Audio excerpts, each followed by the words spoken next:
Hey guys, so today we're checking out a few new products from HGLRC. We've got their new M80 GPS, we've got their new F722 Mini flight controller, their new Zeus DJI F722 flight controller, and their new LED kit.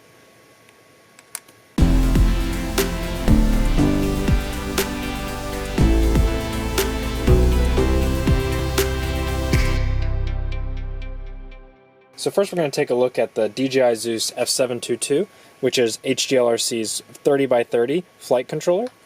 And first we'll take a look at the packaging, which I like this bubble packaging. It's nice, small, compact, but you can fit a lot in it and it keeps everything safe. So first here we got our baggie with all our cables, and it's got cables for the ESC, DJI, some LED cables, and some gummies to mount the flight controller. And then the other thing we've got in here, and I absolutely love this, is a full manual with a pinout for the flight controller.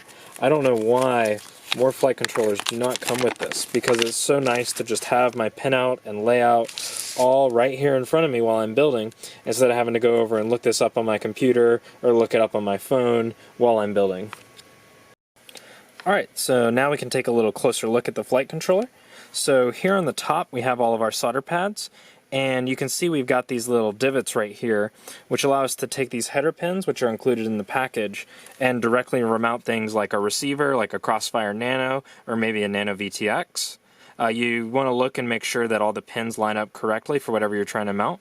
But I checked it over myself, and it should work for like a Crossfire Nano receiver.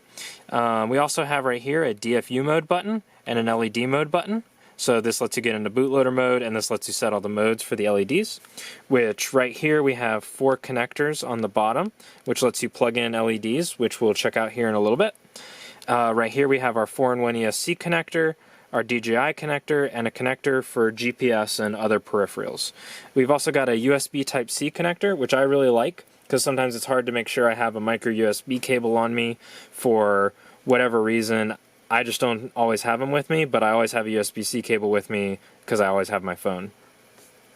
Alright, so now let's take a look at the Zeus F722 Mini, which is the 20x20 version of the last flight controller we looked at.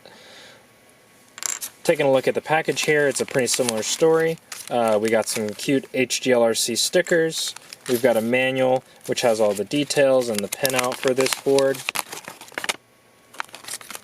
And then we've also got some cables, not as many because we don't have as much on here, but yeah, that's what's in the package. Alright, so now we can take a look here at the F722 Mini. So here on the top we have a micro USB, which is different from the 30x30 version, which has USB-C. I would have really liked them to have USB-C on here, but I do understand that USB-C is slightly thicker than micro USB. Here we have our 4-in-1 connector for our ESC, and here we have our connector for DJI.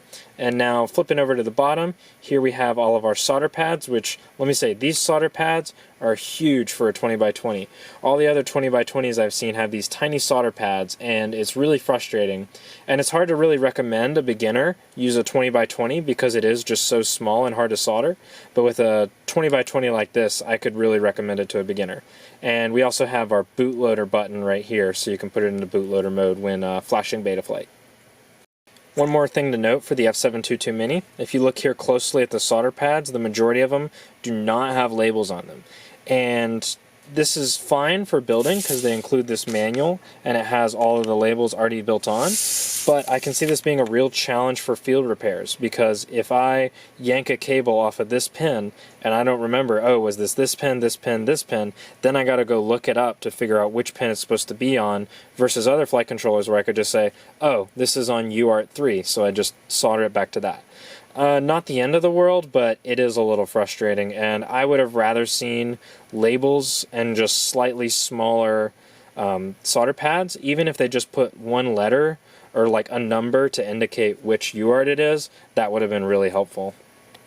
Alright, so now let's check out this LED kit, which comes with 4 LEDs. Each LED has a connector on each end, which you can use to either wire them up individually or in series, as well as some solder pads on the bottom if you prefer to solder them.